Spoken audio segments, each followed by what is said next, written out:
I have reflected on a number of unjust trials in human history. The trial of Sir Thomas More, the trial of Socrates, and even the trial of Jesus Christ.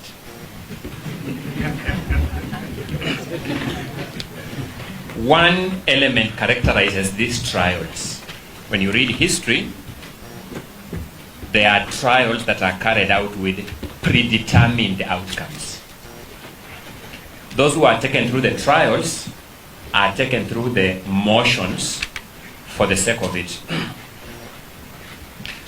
My learned friend, Mr. Wachira Maina, whom I've had the chance to work with, reminds me all the time that behind every constitution lies a moral idea and a moral expectation that there will be good faith compliance with the commands of that constitution.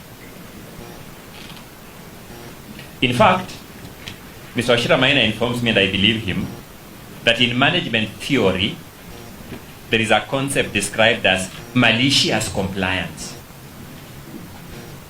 It informs me that there is a legitimacy gap that is wider than the Pacific Ocean between good faith compliance and malicious compliance.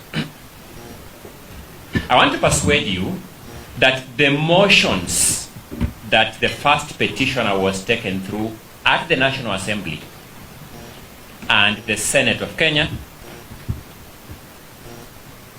passed the test of malicious compliance.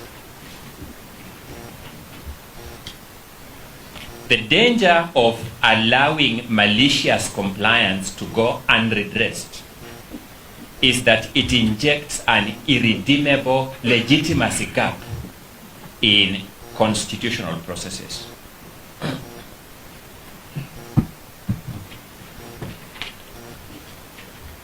The second inspiration that I wish my lords to bear in mind as you determine this matter was set out by the Court of Appeal of Kenya in the case of Martin Nyaga Wambora and 3 others versus the Speaker of the Senate and 6 others. This matter traversed our entire Superior Court system. I'll have a very emphatic of which particular court I'm referring to when I refer to the Wambora case. So I'm looking at the Court of Appeal 2014. In that matter, the Court of Appeal began by setting out what would inspire it as it writes that judgment.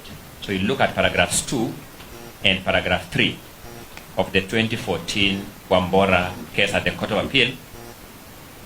The Court of Appeal observes, and I quote, "No parliament, no official, and no institution is immune from judicial scrutiny." I say this because to such other debt as we shall defer us to, some people will take this stand and tell you that there are political issues here that are immune from your scrutiny.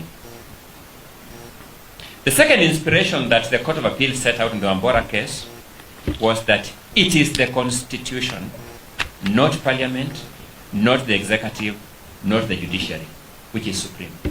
It is the Constitution.